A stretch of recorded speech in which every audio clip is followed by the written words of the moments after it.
ఒక తలుపు దాన్ని తాళంతో కాదు, ఒక శబ్దంతో మాత్రమే తెరవగలరు. ఒక సంపద దాన్ని సైనికులు కాదు, సర్పాలు కాపాడుతున్నాయి. ఒక రహస్యం దాన్ని ఛేదిస్తే ప్రళయం వస్తుందని తరతరాలుగా మనల్ని భయపెడుతున్నారు. అదే అనంత పద్మనాభ స్వామి ఆలయంలోని 6వ గది వాల్ట్ బి. దానికున్న నాగబంధం. కానీ నేను మీతో ఒక మాట చెప్తా. ఆ నాగబంధం అనేది కేవలం ఒక మూఢనమ్మకం కాదు, మనల్ని భయపెట్టడానికి చెప్పిన కట్టుకథ కూడా కాదు. అది మన ఊహకందని ఒక ఏన్షియంట్ హైలీ అడ్వాన్స్డ్ టెక్నాలజీ అని మీకు తెలుసా? ఆ తలుపు వెనుకున్నది కేవలం నిధి మాత్రమే కాదు, సైన్స్కి ఆధ్యాత్మికతకి మధ్య ఉన్న ఒక సూక్ష్మమైన గీత. ఈరోజు మనం ఆ గీతను దాటపోతాం. అండ్ ఖచ్చితంగా ఒక విషయం చెప్పాలి, ఈ వీడియోలో ఇప్పుడు మనం కవర్ చేయబోయే పాయింట్స్ బెట్టేసి చెప్తున్నా, ఇండియాలో వేరే ఏ వీడియోలో ఉన్నా ఈ వీడియో నేను డిలీట్ చేయడానికి రెడీ. ఇదొక science and research backed video with some proofs. ఇది మీ విఆర్ రాజా స్పెషల్. ముందుగా అందరికీ తెలిసిన కథ ఏంటి? నాగబంధం శాపం. దాని గురించే మాట్లాడుకుందాం. తిరువనంతపురం అనంత పద్మనాభ స్వామి ఆలయం, అందులో ABCDEF అనే ఒక 6 నేలమాళిగలు 2011లో సుప్రీంకోర్టు ఆదేశాలతో 5 గదులు తెరిచారు. వాటిలో దొరికిన సంపదను చూసి ప్రపంచం మొత్తం షాక్ అయింది. $1 ట్రిలియన్ సంపద అని అంచనా వేశారు. కానీ ఒక్క గదిని మాత్రం వాళ్ళు తాకలేకపోయారు. అదే వాల్ట్ బి. దానికున్నది మామూలు తాళం కాదు, ఇనప గొలుసులు, బోల్ట్లు లేవు. ఆ తలుపు మీద 2 నాగుపాముల చిత్రాలు ఒకదానికొకటి పెనేసుకుని ఉంటాయి. స్థానికులు, పండితులు చెప్పేది ఒకటే, దానికి నాగబంధం వేశారు. 18వ శతాబ్దంలో అత్యంత శక్తివంతమైన సిద్ధయోగులు కొన్ని స్పెషల్ మంత్రాలు ఉచ్చరించి ఆ గదిని బంధించారంట. ఎవరైనా సరే ఆధునిక యంత్రాలతో కానీ బలవంతంగా కానీ ఆ తలుపు తెరిచే ప్రయత్నం చేస్తే ఆ చిత్రాల్లోని పాములు సజీవంగా మారి కాటేస్తాయని ఒక నమ్మకం. ఇంకో కథ ప్రకారం చూద్దాం. ఆ గది నేరుగా సముద్ర గర్భానికి దారితీస్తుందంట. దాన్ని తెరిస్తే అరేబియా సముద్రం ఉప్పొంగి మొత్తం తిరువనంతపురం నగరాన్ని, ఆ తర్వాత యావత్ ప్రపంచాన్ని ముంచేస్తుందని ఒక హెచ్చరిక. అండ్ ఈ కథలు వినడానికి సినిమాల్లో లాగున్నా తరతరాలుగా అక్కడ ప్రజలు దీన్ని బలంగా నమ్మారు. అండ్ ఈ నమ్మకం ఎంత బలమైందంటే 2011 సుప్రీంకోర్టు నియమించిన అధికారులు కూడా ఆ తలుపు దగ్గరకు వచ్చి దాని మీద చెయ్యేయడానికే భయపడ్డారు. వాళ్ళు వెనక్కి దగ్గారు. అండ్ ఆ రోజు నుంచి ఈ రోజు వరకు వాల్ట్ బి అనేది అంతు చిక్కని ఒక మిస్టరీగా మిగిలిపోయింది. కానీ ఇక్కడే మనం ఆలోచించడం మొదలెట్టాలి. మన పూర్వీకులు నిజంగానే అంత అమాయకులా?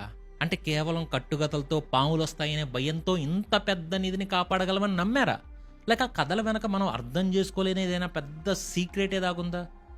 నన్ను అడిగితే ఆ సీక్రెట్ పేరే technology. The scientific plot twist, the Sony clock theory. ఇప్పుడు మనం పురాణాల్లోంచి సైన్స్లోకి అడుగు పెడతాం. నాగబంధం అనేది ఒక మంత్రం కాదు, అదొక అడ్వాన్స్డ్ సోనీ క్లాక్ మెకానిజం అనే థియరీ గురించి ఇప్పుడు మనం మాట్లాడుకుందాం. సోనీ క్లాక్ అంటే ఏంటి? చాలా సింపుల్. ఒక నిర్దిష్టమైన శబ్ద తరంగాలకు మాత్రమే స్పందించి తెరుచుకునే ఒక లాక్. మీరు సినిమాల్లో చూసుకుంటారు కదా, హీరో ఒక సీక్రెట్ పాస్వర్డ్ చెప్తే ఒక తలుపు తెరుచుకోవడాలు ఇలాగ. ఇది కూడా దాదాపు ఇలాంటిదే. కానీ ఇక్కడ పాస్వర్డ్ అక్షరాలు కాదు, శబ్దం. ఒక ప్రత్యేకమైన శృతి, లయ, ఫ్రీక్వెన్సీలో ఒక ధ్వనిని వినిపిస్తేనే ఆ లాక్ రిలీజ్ అవుతుంది. దాన్నే ఎకోస్టిక్ క్రిప్టోగ్రఫీ అంటారు. ఇప్పుడు దీన్ని నాగబంధంతో కనెక్ట్ చేద్దాం. ఆ గదిని తెరవాలంటే గరుడ మంత్రం చదవాలని పండితులు చెప్తారు. చాలామంది ఇది పూజకు సంబంధించిన విషయం అనుకుంటారు. కానీ ఇది సోనీ క్లాక్ థియరీ ప్రకారం ఆ గరుడ మంత్రం అనేది పూజ కాదు, అదొక ఎకోస్టిక్ కీ, అంటే ఒక సౌండ్ పాస్వర్డ్. మీకు కూడా తెలుస్తుంది కదా, గరుడు పాములకు పెద్ద శత్రువు. సో నాగబంధాన్ని విప్పడానికి గరుడ మంత్రం వాడాలనడంలో ఒక లాజిక్ ఉంది. కానీ ఈ మంత్రాన్ని మామూలుగా చదివితే సరిపోదు. దాన్ని ఏ రాగంలో పలకాలి, ఏ శృతిలో గానం చేయాలి, ఎంత ఫ్రీక్వెన్సీలో ఆ శబ్దం వెలువడాలి, ఇవన్నీ కరెక్ట్గా తెలిసిన ఒకే ఒక వ్యక్తి మాత్రమే దాన్ని తెరవగలడు. ఆ వ్యక్తికి ఆ మంత్రం మాత్రమే కాదు, ధ్వని శాస్త్రం కూడా తెలిసి ఉండాలి. కొంచెం అటు ఇటుగా ఆ లాక్ శాశ్వతంగా జామ్ అయిపోవచ్చు తప్పుపాడితే. బహుశా మంత్రాన్ని ఎలా ఉచ్చరించాలో తెలిసిన ఆ సిద్ధయోగులు ఆ పరిజ్ఞాన్ని వాళ్ళతో పాటు తీసుకువెళ్ళారేమో. ఈ థియరీ వినడానికి కొంచెం నమ్మబుద్ధి కావట్లేదు కదా. మన పూర్వీకులకి ఇంత టెక్నాలజీ తెలుసా అని మీరు కూడా అనుకోవచ్చు. కానీ ఇప్పుడు మీకు ఎగ్జాంపుల్స్ చెప్తా. ఇంతకంటే గొప్పయే చేశారు మనోళ్ళు. మన దేశంలో ఎన్నో పురాతన ఆలయాల్లో సౌండ్ ఇంజనీరింగ్ అద్భుతాలు మీకు కనిపిస్తాయి. తంజావూరు ఆలయం గోపురం మీద నీడ కింద పడదు. కొన్ని ఆలయంలో స్తంభాలను తడివారనుకోండి, సరిగమలే పలుకుతాయి, మ్యూజిక్ పిల్లర్స్. ధ్వనిని అంత అద్భుతంగా అర్థం చేసుకున్న మనవాళ్ళు ధ్వనితో పనిచేసే ఒక లాక్ని తయారు చేయడం అసాధ్యమా? వాళ్ళు దాన్ని టెక్నాలజీ అనలా, మంత్రం అన్నారు, అంతే తేడా. సరే, వీడియోలకు ముందుకెళ్లే ముందు ఒక విషయం క్లియర్గా చెప్తా. మన ఛానల్ అందరి కోసం కాదు, టైంపాస్ కోసం, కామెడీ స్కిట్స్ కోసం వచ్చే వాళ్ళకి మన కాంటెంట్ ఎక్కకపోవచ్చు. మన ఛానల్ కేవలం ప్రతి విషయాన్ని లోతుగా వివరంగా తెలుసుకునే వాళ్ళ కోసం మాత్రమే. మీరు ఎంత దూరం వస్తున్నారంటే మీరు ఆ కొద్ది మందిలో ఒకళ్ళు. అలాంటి క్వాలిటీ ఆడియన్సే నా వీఆర్ ఫ్యామిలీ. మీరు కూడా మా ఫ్యామిలీలో స్టాండర్డ్స్కి సెట్ అవుతారని మీకు అనిపిస్తే వెంటనే సబ్స్క్రైబ్ బటన్ కొట్టి మా ఫ్యామిలీలో జాయిన్ అవ్వండి. అండ్ బెల్ ఐకాన్ ఆన్లో పెట్టండి. అండ్ ఇది షేర్ చేయాల్సిన వీడియో కూడా ఖచ్చితంగా షేర్ చేయండి. Let's continue. ఒక spiritual blueprint, 6 vaults, 6 chakras. ఇది ఇంకో సైన్స్ కోణం. ఈ మిస్టరీకి ఇంకో కోణం ఉంది, స్పిరిచువాలిటీ, మన ఆధ్యాత్మికత. నాగబంధం వెనుకున్నది కేవలం టెక్నాలజీ కదా, అంతకు మించిన ఒక యోగ రహస్యం ఉందని కొందరు నమ్ముతారు. దాన్ని కూడా రిలేట్ చేస్తున్నారు. మానవ శరీరంలో 7 శక్తి కేంద్రాలు ఉంటాయని యోగశాస్త్రం చెప్పుద్ది. వాటినే మనం షట్చక్రాలు అంటాం. మూలాధారం, స్వాదిష్టానం, మణిపూరకం, అనాహతం, విశుద్ధి, ఆజ్ఞ మరియు సహస్రారం. ఈ చక్రాలు మన భౌతిక, మానసిక, ఆధ్యాత్మిక ఆరోగ్యానికి కేంద్రాలు. ఇప్పుడు ఈ చక్రాలకు పద్మనాభస్వామి ఆలయంలోని 6 నేలమాళిగలకు ఒక సంబంధం ఉంది. ఈ ACDEF, ఈ 5 గదుల్లో దొరికిన సంపద భౌతికమైనది. బంగారం, వజ్రాలు, డబ్బు. ఇవి మన శరీరంలో కింద ఉండే 5 చక్రాలు, మూలాధారం నుంచి విశుద్ధి వరకు ప్రతీకలు. ఆ చక్రాలు మన భౌతిక ప్రపంచంలో కోరికలతో, శక్తులతో ముడిపడి ఉంటాయి. కానీ 6వ గది వాల్ట్ బి మన శరీరంలో 6వ చక్రమైన ఆజ్ఞా చక్రం, ద థర్డ్ ఐ, లేదా 7వదైన సహస్రారం, ద క్రౌన్ చక్రకు ప్రతీక అని కొందరు ఆధ్యాత్మికవేత్తలు నమ్ముతారు. ఆజ్ఞా చక్రం మన జ్ఞానానికి, అతీంద్రియ శక్తులకి కేంద్రం. సహస్రారం అనేది ఈ విశ్వంతో మనల్ని కనెక్ట్ చేసే స్పిరిచువల్ పోర్టల్. ఈ థియరీ ప్రకారం వాల్ట్ బిలో ఉన్నది బంగారమో వజ్రాలో కాదు.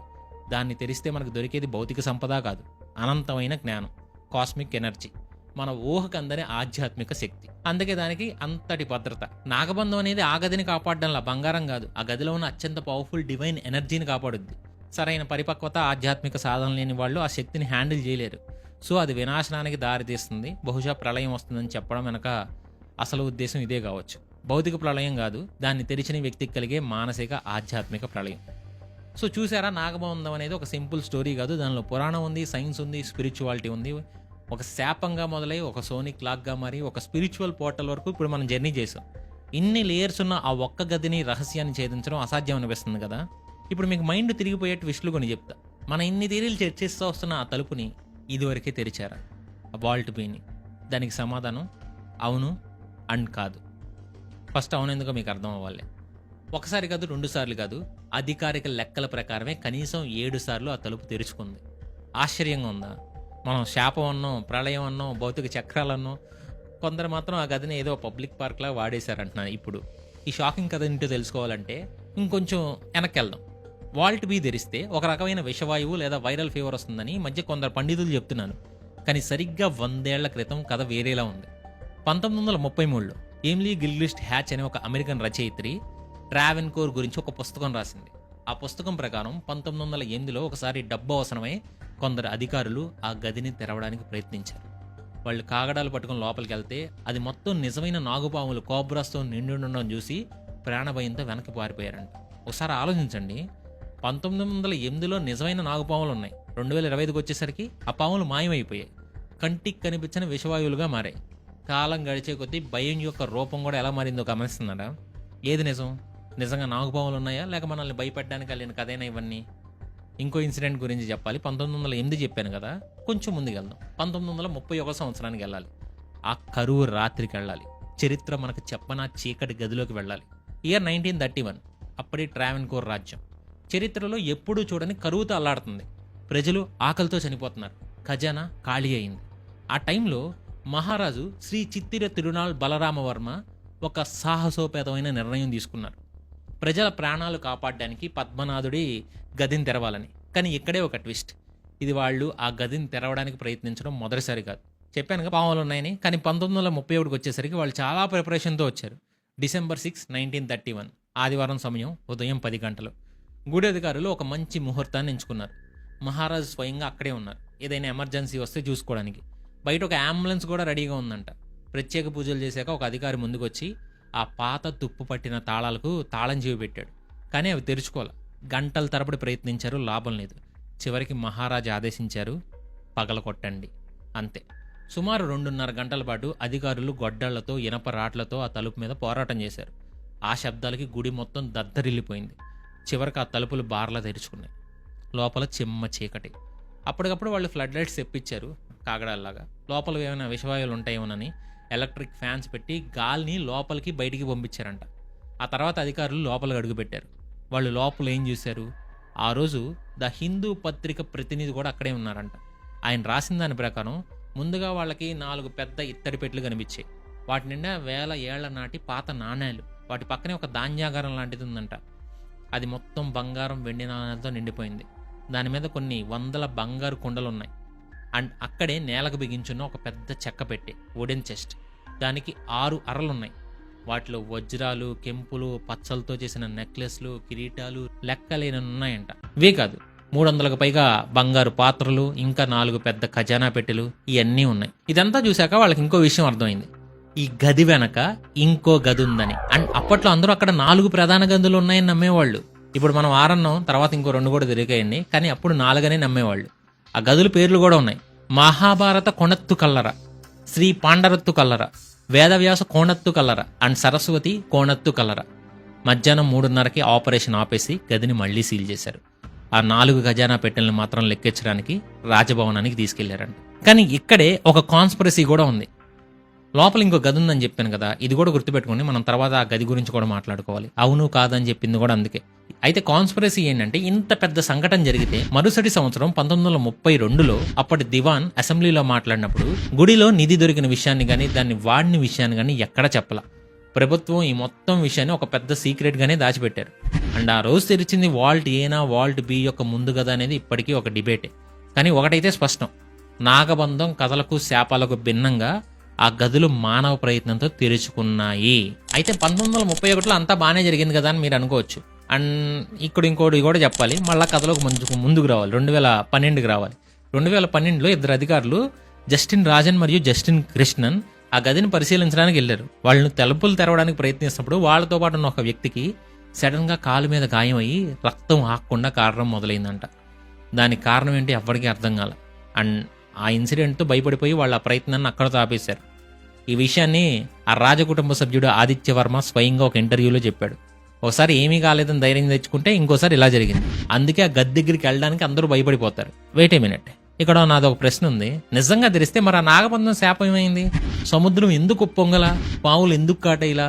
బహుశా ఒక మంచి పని కోసం, ప్రజల ప్రాణాలు కాపాడడం కోసం తెరిస్తే ఆ శాపం పనిచేయలేదా? లేదా అసలు శాపం అనేదే పెద్ద అబద్ధమా? ఈ ప్రశ్నకు సమాధానం మనకు 2014లో దొరికింది. ఇప్పటి వరకు మనం ఇన్సిడెంట్స్ 2 మాట్లాడుకున్నాం. 1908, 1931లో 2 సార్లు తెరిచారని. అయితే సుప్రీంకోర్టు ఆలయం సంపదను 2014లో నిర్వహణను ఆడిట్ చేయమని భారత మాజీ కాగ్ అంటే comptroller and auditor general Vinod Rai గారిని అపాయింట్ చేసింది. ఆయన అయితే 500 పేజీలకు పైగా ఒక రిపోర్టే ఇచ్చారు. అండ్ ఆ రిపోర్ట్లో 186వ పేజీలో ఒక న్యూస్ అందరి మైండ్ బ్లాక్ చేసింది. ఆయన ఏం చెప్పారంటే, వాల్ట్ బీని మనం అనుకుంటున్నట్టు ఎప్పుడూ తెరవకుండా లేదు. దాన్ని 1990లో 2 సార్లు, 2002లో 5 సార్లు, మొత్తం 7 సార్లు తెరిచారని ఆలయ రికార్డుల్లోనే ఉందని ఆయన బయటపెట్టారు. అండ్ గుడి లెక్కల పుస్తకం మహాసార్ బుక్ ప్రకారం కొన్నిసార్లు వెండి కడ్డీలను బయటకు తీయడానికి, ఇంకొన్నిసార్లు బంగారు పత్రాలను శుభ్రం చేయడానికి ఆ గదిని తెరిచారంట. సరే, వాల్ట్ బీని చాలాసార్లు తెరిచారు, శాపం అనేది అబద్ధం అని రికార్డులు చెప్తున్నాయి. అయినా కూడా రాజకుటుంబం ఇప్పటికీ దాన్ని తెరవద్దని ఎందుకు అంత గట్టిగా చెప్తుంది? దాని వెనకాల కేవలం నమ్మకం మాత్రమే ఉందా అంటే కాదు. వాళ్ళు చెప్తుంది ఇంకో షాకింగ్ థియరీ. ഈ ഒറ്റക്കൽ മണ്ഡപം തന്നെ ഈ ഒറ്റക്കല്ലിൽ എടുത്ത മണ്ഡപമാണ്. പണ്ട് ഇങ്ങനെ കഥ കേട്ടിട്ടുണ്ട്. రాజకుటుంబ సభ్యుడు ఆదిత్య వర్మ ఒక ఇంటర్వ్యూలో చెప్పిన దాని ప్రకారం వాల్ట్ బి అనేది కేవలం ఒక నిధి గది కాదు. దాని వెనక నుంచి నేరుగా గర్భగుడికి ఒక రహస్య మార్గం ఉందని వాళ్ళ నమ్మకం. అది అత్యంత పవిత్రమైన, శక్తివంతమైన ప్రదేశం, దేవుడు ఏకాంతంగా ఉండే చోటు. ఆ మార్గాన్ని తెరవడం అంటే ఆలయ పవిత్రతను, దాని స్పిరిచువల్ ఎనర్జీని డిస్టర్బ్ చేయడమనే వాళ్ళ వాదన. బహుశా నాగబంధం వేసింది నిధిని కాపాడడానికి కాదా, దేవుడు ఏకాంతాన్ని కాపాడడానికా? అండ్ దీంతో పాటు ఇంకో విషయం కూడా చెప్పాలి, అది మధ్యలో చెప్తా, ఇప్పుడు చెప్తే ఇంట్రెస్ట్ పోద్ది. అయితే వాల్ట్ బీకున్న అసలైన భద్రత నాగబంధం కాదు, దాని వెనుకున్నది ఒక భయంకరమైన రక్తంతో తడిసిన చరిత్ర. అయితే ఆ చరిత్రే ఆ నిధికి అసలైన కాపలా అయి ఉంటుంది. ఎందుకో చెప్పనా? ఆ నిధిని కాపాడడానికి మన పూర్వీకులు చేసింది మంత్రబంధం కాదు, అంతకు మించిన ఒక రాజకీయ బంధం. నిధి వెనుకున్న రక్తపు చరిత్ర. ద ఎట్టువీటిల్ పిల్లమార్, పేరు కరెక్ట్గా ప్రొనౌన్స్ చేయలేదేమో నాకు తెలియదు. అసలు ఈ నిధిని అంత భద్రంగా ఎందుకు దాచిపెట్టాల్సి వచ్చింది? బయట దొంగల కోసమా? కాదు, ఇంట్లో దొంగల కోసం. ఎట్టువీటిల్ పిల్లమార్, ద 8 లార్డ్స్, 8 మంది లార్డ్స్. 18వ శతాబ్దానికి ముందు ట్రావెన్కోర్ రాజ్యాన్ని రాజు నామమాత్రంగానే పాలించాడు. అసలైన అధికారం మొత్తం 8 మంది శక్తివంతమైన నాయర్ భూస్వాముల చేతుల్లో ఉండేది. వాళ్లే ఎట్టువీటిల్ పిల్లమార్. వాళ్ళు ఆ ప్రాంతానికి ఒక అనఫీషియల్ మాఫియా లాంటోళ్ళు. వాళ్ళ మాటే శాసనం, రాజును కూడా లెక్క చేసేవాళ్ళు కాదు. ఆలయ వ్యవహారాలు, సంపద మొత్తం వాళ్ళ కంట్రోల్లోనే ఉండేది. వాళ్ళు ఎదురు తిరిగిన రాజులను, రాకుమారులను దారుణంగా హత్య చేసిన చరిత్ర కూడా వాళ్ళది. ఆలయం వాళ్లకు కేవలం ప్రార్థనా స్థలం కాదు, అదొక పవర్ సెంటర్, వాళ్ళ ప్రైవేట్ ట్రెజరీ. వాళ్ళ సంపదను వాళ్ళ సొంతానికి వాడుకున్నారు. ఎవరైనా అడ్డొస్తే వాళ్ళని నిర్దాక్షిణ్యంగా చంపేసేవాళ్ళు. అయితే మార్తాండవర్మ, ఈ పేరు గుర్తుపెట్టుకోండి, మార్తాండవర్మ అధికారంలోకి రాకముందు పరిస్థితి ఇంకా దారుణంగా ఉండేది. ఆయన కళ్ళ ముందే తన బంధువుల్ని ఈ పిల్లమార్లు హత్య చేశారు. ఆ రోజు నుంచి ఆయన ఒక శపథం చేశారు, ఈ దుర్మార్గుల నుంచి రాజ్యాన్ని, దేవుడి సంపదను కాపాడాలని. The Marthanda Varma master stroke. Marthanda Varma ఒక తెలివైన, క్రూరమైన పాలకుడు. ఆయన ముందుగా సైన్యాన్ని బలపరుచుకున్నాడు. ఆ తర్వాతే ఒక్కొక్కళ్ళుగా 8 మంది పిల్లమార్ల అంతు చూశాడు. వాళ్ళని యుద్ధంలో ఓడించి వాళ్ళ కుటుంబాలని సర్వనాశనం చేసి వాళ్ళ అధికారాన్ని కూకటి వేళ్లతో కూడా పెగిలిచ్చాడు. శత్రువులు నాశనం చేశాడు. కానీ ఆయనకు తెలుసు, ఇలాంటి శత్రువులు భవిష్యత్తులో మళ్ళీ పుట్టుకు రావచ్చని. ఈ సంపద మీద కన్నేసే వాళ్ళు ఎప్పుడూ ఉంటారని. అయితే దానికి శాశ్వత పరిష్కారం కావాలి కదా. కేవలం సైనిక బలంతో కాపాడలేని దానికి ఇంకేదైనా రక్షణ కావాలి. అప్పుడే ఆయన వేసిన మాస్టర్ స్ట్రోక్ 1750లో చేసిన త్రిప్పడి దానం, ద అల్టిమేట్ డొనేషన్. త్రిప్పడి దానం కొంచెం వెరైటీగా ఉంది. ఆ రోజు మార్తాండవర్మ తన కత్తిని, రాజ్యాన్ని, తన సర్వస్వాన్ని, మొత్తం ట్రావెన్కోర్ సంపదను అనంత పద్మనాభ స్వామి పాదాల చెంత పెట్టి, ఓ పద్మనాభ, ఈ రోజు నుంచి ఈ రాజ్యానికి రాజుని నేను కాదు, నువ్వే, నేను నీ దాసుణ్ణి మాత్రమే, పద్మనాభ దాసుణ్ణి అని ప్రకటించుకున్నాడు. ఇది కేవలం భక్తితో చేసిన పని కాదు, అదొక brilliant political and strategic move. ఆ ఒక్క దెబ్బతో ఆలయంలోని సంపద ఇంకా ఏ రాజు సొత్తు కాదు, ప్రభుత్వ సొత్తు కూడా కాదు, అది స్వయంగా భగవంతుడి సొత్తుగా మారిపోయింది. సో ఇకపై ఆ నిధి మీద కన్నేసిన వాడు రాజుతో కాదు, నేరుగా దేవుడితో గొడవ పెట్టుకున్నట్టే. దేవుడు ఆస్తిని దొంగిలించే ధైర్యం ఏ శత్రువుగా ఉంటుంది? సో ఈ త్రిప్పటి దానం అనేది ఆ నిధికి అసలైన బంధం. నాగబంధం కన్నా 100 రెట్లు శక్తివంతమైన బంధం. అండ్ అది మంత్రబంధం కాదు, ధర్మబంధం. కానీ ఆయన ఒకటైతే ఊహించున్నాడు, కొన్ని వందల సంవత్సరాల తర్వాత తన రాజ్యాన్ని ఏలడానికి ప్రజాస్వామ్యం వస్తుంది, దేవుడి ఆస్తి మీద కూడా చట్టాలు, కోర్టు కేసులు వస్తాయని మేబీ ఆయన ఊహించి ఉన్నాడు. మార్తాండవర్మ కాపాడిన ఆ నిధి, ఆ బంగారు సముద్రం 2011లో ఆధునిక ప్రపంచం చేతిలో పడింది. అసలు ఆ గదుల్లో ఏం దొరికింది? ఆ సంపద విలువ ఎంత? ఆ నిధి వెనుకున్న అసలు కదేంటి? అంతలా కాపాడాల్సింది ఏముంది ఆ గదుల్లో? 2011లో 5 గదులు తెరిచినప్పుడు వాళ్ళ కళ్ళ ముందు కనిపించిన దాన్ని చూసి ప్రపంచం మొత్తం షాక్ అయింది. మీకు మైండ్ బ్లాక్ అయ్యే విషయం చెప్పనా? ఆ గదిలో దొరికిన సంపద విలువ అక్షరాల $1 ట్రిలియన్, అంటే సుమారు 83 లక్షల కోట్లు. ఆ డబ్బుతో మనం ఈరోజు యాపిల్, గూగుల్, అమెజాన్ ఈ 3 కంపెనీలని కలిపి కొనియచ్చు. అంత డబ్బు ఆ గుళ్ళో ఉంది. ఇప్పుడు మనం ఆ గదుల లోపలికి వెళ్తున్నాం, గెట్ రెడీ. సుప్రీంకోర్టు ఆర్డర్, అధికారులు వాల్ట్ ఏ దగ్గరికి వచ్చారు. ఆ గదిని తెరిచినప్పుడు అక్కడున్న ఒక లాయర్ ఎం బాలగోవిందన్ ఆ రోజు ఏం జరిగిందో కళ్ళకు కట్టినట్టు చెప్పారు. ఇప్పుడు ఆయన మాటల్లోనే ఆ సీన్ ఊహించుకుందాం. అది మామూలు తలుపు కాదు. వాళ్ళ చేతుల్లోకి వెళ్ళంగానే వాళ్ళకి కనిపించింది నేల మీద ఉన్న ఒక పెద్ద బండరాయి. దాన్ని పక్కకు జరపడానికి 5 మనుషులకు అరగంట పైన పట్టింది. అండ్ ఆ బండరాయిని పక్కకు జరపంగానే దాని కింద ఒక ఇరుకైన చిమ్మ చీకటి సొరంగం. లోపలికి వెళ్లే ముందు ఫైర్ సిబ్బంది కూడా పెద్ద పెద్ద పైపులతో ఆక్సిజన్ని లోపలికి పంపించారు. ఆ తర్వాత ఆ లాయర్ ఆ చీకటి గదిలోకి తొంగి చూశారు. ఆయన కనిపించింది, ఆయన మాటలోనే చెప్తున్నాను, చంద్రుడు లేని రాత్రి ఆకాశంలో నక్షత్రాలు ఎలా మెరుస్తాయో అలా అనిపించింది. లోపల ఉన్న వజ్రాలు, రత్నాలు బయట నుంచి వస్తున్న చిన్న వెలుతురికి నక్షత్రాల్లా మెరుస్తున్నాయి. చాలా వరకు నిధిని చెక్క పెట్టెల్లో పెట్టారంట. కానీ 1000 సంవత్సరాలకి ఆ చెక్క మొత్తం పొడైపోయి నేల మీద దుమ్ములు, బంగారం, వజ్రాలు కుప్పలు కుప్పలుగా పడున్నాయి. ఆ తర్వాత అధికారులు లోపల ఉన్న నిధిని లెక్కేయడం మొదలెట్టారు. వాళ్లకు దొరికిన కొన్ని ఐటమ్స్ లిస్ట్ చెప్తాను. 18 అడుగుల విష్ణు విగ్రహం, కూర్చోవడానికి 100 వజ్రాలు పొడిగిన ఒక ప్యూర్ గోల్డ్తో చేసిన సింహాసనం, సుమారు 30 కిలోల బరువున్న బంగారు కొబ్బరి చెప్పులు, వాటి కింద కెంపులు, పచ్చలు కూడా పొదుగున్నాయి. 18 అడుగుల విలువైన బంగారు గొలుసులు, 110 క్యారెట్ సైజులో ఉన్న పెద్ద పెద్ద వజ్రాలు, అంటే దాదాపు మన బొటనవేలు సైజులో వజ్రాలు, నవరత్నాలతో ఉన్న ఒక చిన్న బంగారు విష్ణు విగ్రహం, దాని విలువే $30 మిలియన్, అంటే సుమారు 250 కోట్లని అంచనా వేశారు. ఇంకా 2000 సంవత్సరాల క్రితం నాటి రోమన్ బంగారు నాణాలతో సహా లక్షల కొద్ది కాయిన్స్ ఉన్నాయి. ఇది కేవలం వాల్ట్ ఏలో దొరికిన దానిలో ఒక చిన్న శాంపుల్ మాత్రమే. సో ఈ నిధిని చూశాక మనకు అర్థమయ్యేది ఒకటే, ఆ పద్మనాభుడు ప్రపంచంలోనే అత్యంత ధనవంతమైన దేవుడు. అయితే ఇప్పుడు ఇంకో విషయం చెప్పాలి, ఆ దేవుడి దేహం వెనక దాగున్న సైన్స్. ఈ సంపదంతా ఒక ఎత్తు అయితే, ఆ గుడి గర్భగుడిలో ఉన్న మూల విరాట్ విగ్రహం ఇంకో ఎత్తు. ఆ విగ్రహం వెనకున్న సీక్రెట్ కూడా తెలియాలి. ఆ సంపద కన్నా మన పూర్వీకుల నాలెడ్జ్ చూసి మీరు ఖచ్చితంగా షాక్ అవుతారు. మనం నార్మల్గా గుడికి వెళ్తే ఏంటి, దేవుడికి విగ్రహాలు, పాలు, పెరుగు, తేనెతో అభిషేకం చేస్తాం. కానీ పద్మనాభ స్వామికి అభిషేకం చేయరు. ఎందుకో తెలుసా? ఆ విగ్రహం రాయి కాదు, బంగారం కాదు. అది కటు శర్కర యోగం అనే ఒక స్పెషల్ ఆయుర్వేదిక్ టెక్నిక్తో తయారు చేయబడింది. అంటే 12,008 సాలగ్రామాలను విష్ణువుకు ప్రతీకగా భావించే పవిత్రమైన రాళ్లు ఒక చోట చేర్చి వాటికి ఒక ప్రత్యేకమైన ఆయుర్వేద పేస్ట్తో అతికిస్తారంట. ఆ పేస్ట్లో ఎన్నో రకాల మూలికలు, చెట్ల బంకలు, ఇంకా మనకు తెలియని ఎన్నో పదార్థాలు ఉంటాయి. సో ఈ టెక్నిక్ వల్లే ఆ విగ్రహం వేల సంవత్సరాలుగా చెక్కు చెదరకుండా ఉంది. మీరు దాని మీద నీళ్లు పోస్తే ఆ పేస్ట్ కరిగిపోద్ది. అందుకే అభిషేకం చేయరు. చూసారా మన వాళ్ళ సైన్స్. ఇంకో మైండ్ బ్లోయింగ్ విషయం ఏంటంటే ఆ స్వామిని మనం ఒకేసారి మొత్తం చూడలేం. గర్భగుడికి 3 ద్వారాలు ఉంటాయి. నేను వెళ్ళాను ఆ గుడికి. మొదటి ద్వారం నుంచి స్వామి తల, ఛాతీ కనిపిస్తాయి. ఇది సృష్టికి సంకేతం. రెండో ద్వారం నుంచి నాభి, అందులోంచి వస్తున్న పద్మం కనిపిస్తాయి. ఇది స్థితికి సంకేతం.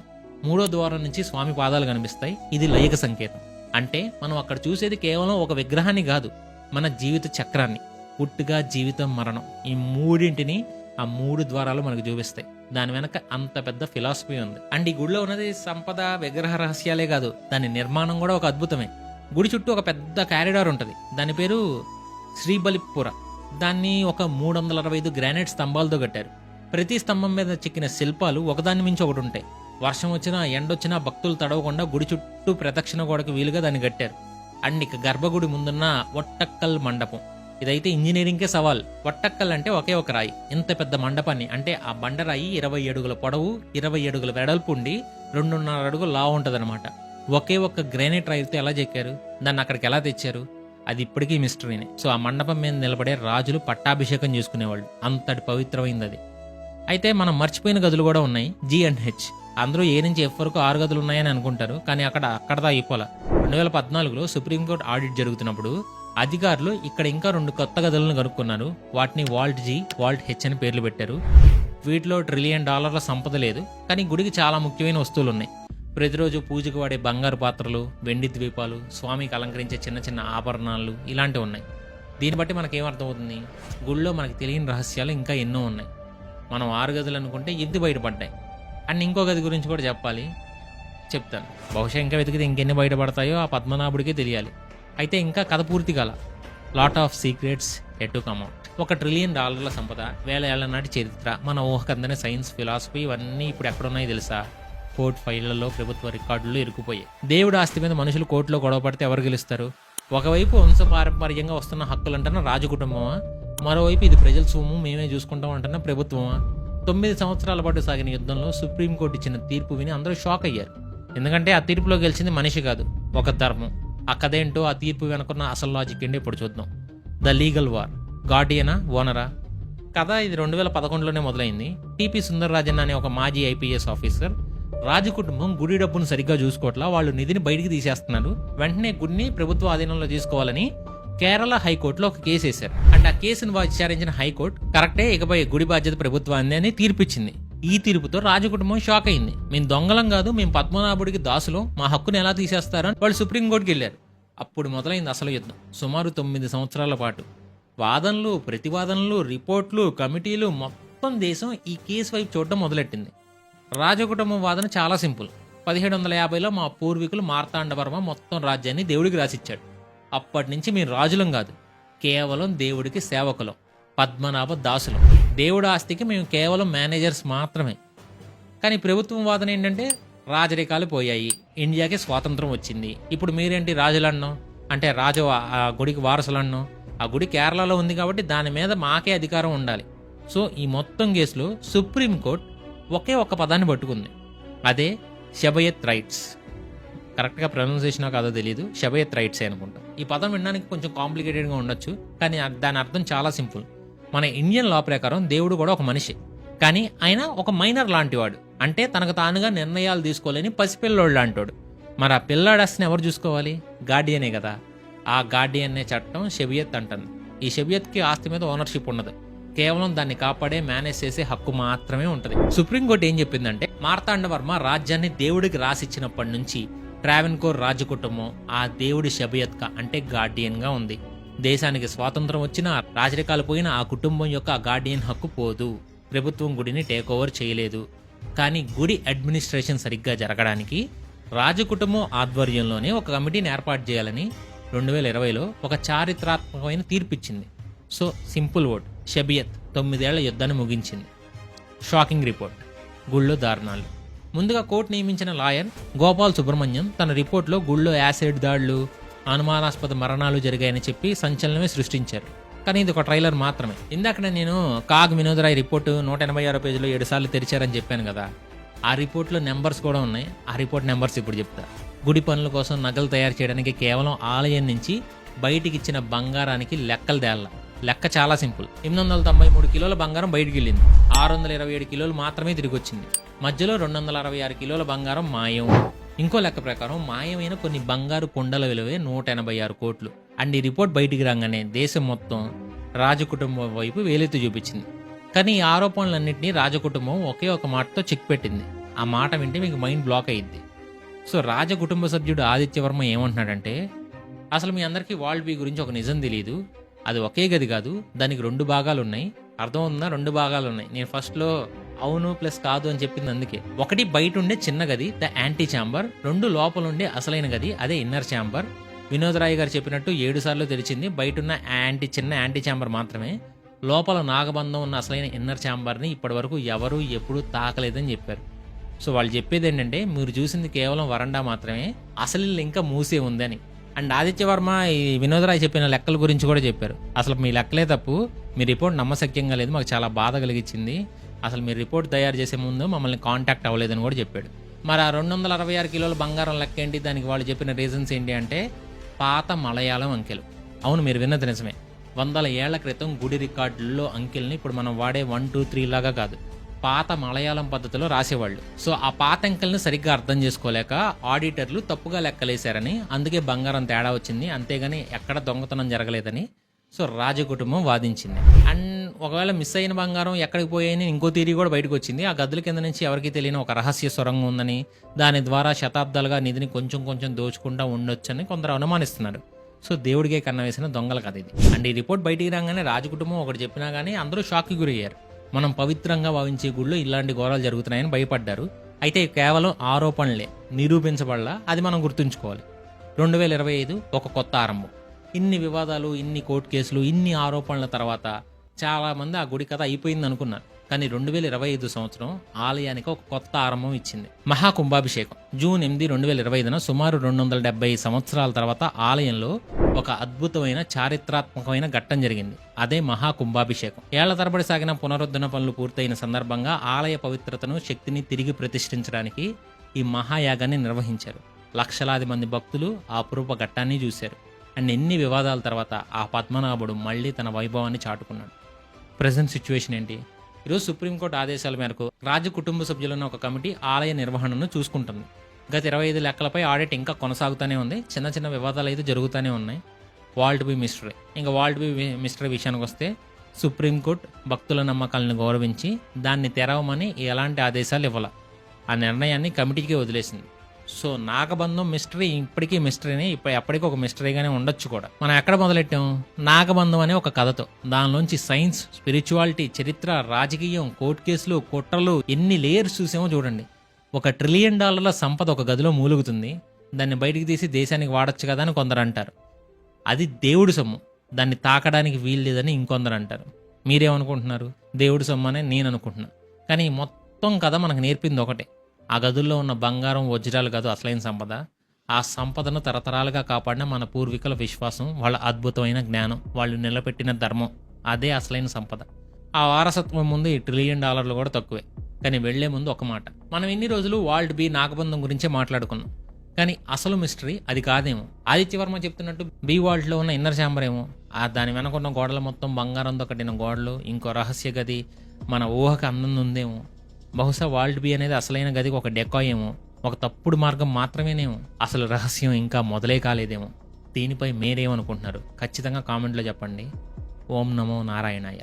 అండ్ ఈ ఒక్క వీడియో కోసం ఆ చీకటి గదిలోని నిజాలను, రికార్డర్లో మరుగుపడిపోయిన విషయాలను మీ ముందుకు తీసుకురావడానికి దాదాపు 2 రోజులు పాత ఆర్టికల్స్, రిపోర్ట్స్ ఎతికి ఈ స్క్రిప్ట్ రాశాను.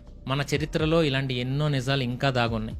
వాటిని కూడా మనం కలిసి బయటికి తీసుకురావాలనుకుంటే మీరు చేయాల్సింది ఒకటే, ఈ వీడియోని మీ ఫ్రెండ్స్తో, ఫ్యామిలీతో షేర్ చేయండి. సో మీరు చేసే ప్రతి షేర్ ఇలాంటి ఇంకో కథను వెతికి రీసెర్చ్ చేసి మీ ముందుకు తీసుకురావడానికి మీరు నాకు ఇచ్చే ఒక అవకాశం. ఇప్పుడు కొంచెం రెస్ట్ తీసుకోండి. స్క్రీన్ మీద కనిపిస్తున్న వీడియోస్లో కావాలంటే ఏదైనా చూడొచ్చు. అండ్ మీరు మన వైఆర్ ఫ్యామిలీలో ఇంకా జాయిన్ అవ్వకపోతే మధ్యలో ఉన్న నా ఫోటో మీద క్లిక్ చేసి ప్రశాంతంగా మా ఫ్యామిలీలోకి జాయిన్ అయిపోండి. అండ్ వెళ్ళే ముందు నా ఎఫర్ట్ నచ్చితే ఒక లైక్ బటన్ కొట్టి వెళ్ళండి. మళ్ళీ కలుద్దాం ఇంకో రహస్యంతో.